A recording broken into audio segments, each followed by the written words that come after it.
What's up, AP Psych? Welcome back. This is our final video on Unit 6, Learning.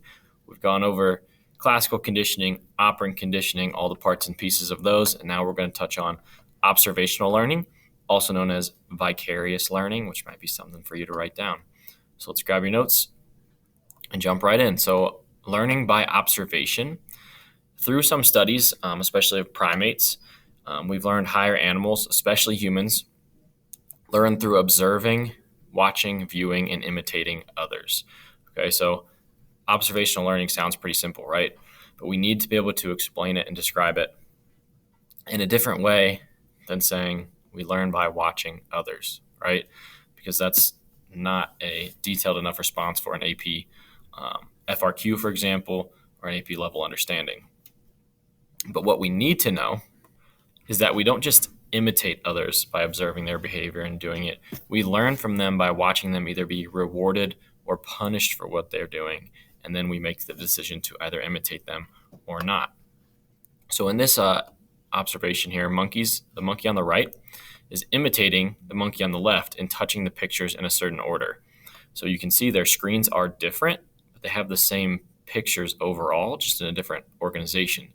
So we know he can't just do the exact same thing that monkey's doing. He's learning to touch the correct pictures in the correct order because he saw this other monkey get a reward for doing it correctly, right? And so that's the observational learning part of this. He noticed what that monkey did. He did the same thing, clicked the same pictures because he saw that monkey get rewarded for it. And that's the essential basics of observational learning, right?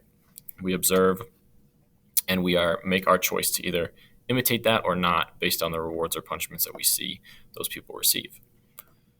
So the psychologist behind this, you want to circle this or star it or write it down, Albert Bandura, his theory of observational learning.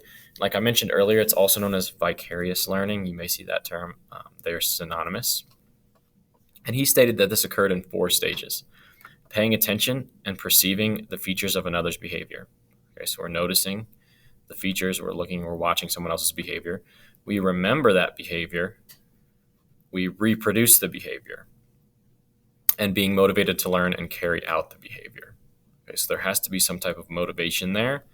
Like we said, that reward or gaining some type of benefit for carrying out that behavior that you've seen other people do. So the experiment that kind of showed this for Bandura was his famous Bobo doll study. And in his study, he found that individuals, specifically children, learn through imitating others who receive rewards and punishments, the basics of observational learning, right? So he had these children, 2 different groups. One group of children observed adult interacting with a Bobo doll just normally, not attacking it or harming it in any way. And the other group watched adults as they hit the Bobo doll with a hammer, punched it, and just generally were somewhat violent towards it. When the children watched those adults who were being rewarded for their aggression, they acted aggressively in the same way when in the room with the Bobo doll. You can see that here. This little girl's grabbed the hammer and she's about to absolutely wreck Bobo doll with it, right? But this is a little bit worrisome. So we found that children will imitate adults who are being rewarded for their behaviors, even if they're violent or aggressive behaviors. And what they found was even these children got even more creative. All they saw was the adults hit the Bobo doll with a hammer. These children used hammers. They got fake guns and shot the Bobo doll. They stabbed the Bobo doll. They did all these different things that were even more aggressive than what the adults did, just because they watched them do something similar and were rewarded for it. So they imitated that behavior. And so this Bobo doll experiment, super famous, got people somewhat concerned about the impact of observational learning and imitation. So some applications of that. Well, there is some good news with observational learning. Just like with the aggression of the Bobo doll, there are some studies that have shown that pro-social or positive and helpful models can have pro-social effects as well, right? So when we have those positive role models in our lives, we're more likely to perform those pro-social events as well. But that bad news from Bandura's studies is that antisocial models, you have an abusive family or things like that, you're in a bad neighborhood, you watch a lot of negative, aggressive TV, that may also have antisocial effects. So what this tells us is the environment that you grew up in and you spend time in is huge in terms of your development as a person and the behavior that you engage in. Getting back to some television and observational learning here, studies from an older study from 2004 has shown between the ages of 5 and 15, the average child will witness at least 13,000 violent deaths on TV. Think about that. That's so many. But today it's probably even more now that we have streaming services and things like Squid Game out there, or video games like Grand Theft Auto, all these things that young kids can play and have access to.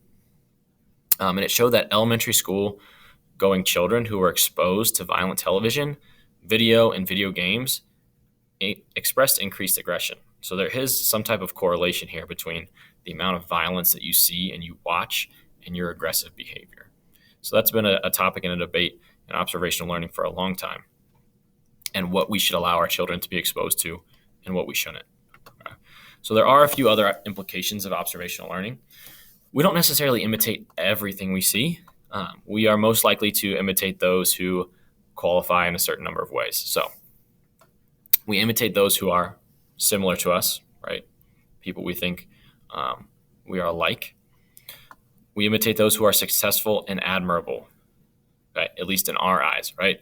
Think about the world today, social media, and how many people are trying to imitate a lot of the influencers out there. This is observational learning, right? Think about all those dances on TikTok. If you remember a few years ago, like the Kylie Jenner challenge, when people blew up their lips and caused serious problems with themselves, that's observational stuff, right? They're like, oh, I want to be her. I want to do that. So she's successful, so I'm going to imitate that, right?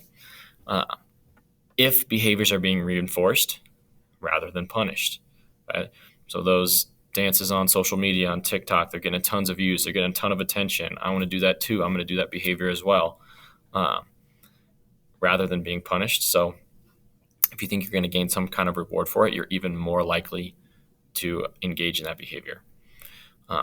We also tend to imitate those whose actions and words are consistent, right? We don't necessarily like hypocrites. You want someone whose actions and words are consistent, who are behaving the way that they say they're going to. That is more likely to be imitated. However, there have also been studies that have shown if you're exposed to hypocrisy, you can model that hypocrisy as well eventually, if those people fall into some of these other categories as well. So these are the ways that we were most likely to imitate people. And observational learning, or vicarious learning, and again, it goes back to, do we see them as similar to us? Are they successful? Are they admirable? Are they being reinforced for what they're doing? Right? And are they consistent? And so that kind of wraps up a pretty quick overview of observational learning. If you have any questions or anything, please let me know. We'll talk a little bit more about it in class as well. Thanks.